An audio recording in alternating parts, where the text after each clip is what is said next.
Viral di media sosial, video memperlihatkan seorang anak remaja tengah tertidur di atas sajadah diketawain sama para wanita. Video itu diunggah akun @indoviral8. Gaya tidur remaja tersebut pun seakan tengah sujud. Salah seorang pria tiba-tiba datang membangunkannya. Dengan tatapan mengantuk, anak remaja laki-laki itu terbangun. Ia pun tersenyum malu, saat mengetahui tengah jadi perhatian para wanita.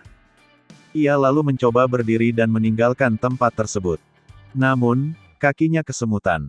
Sehingga ia pun mencoba tetap pergi dengan menggunakan satu kakinya sambil melompat.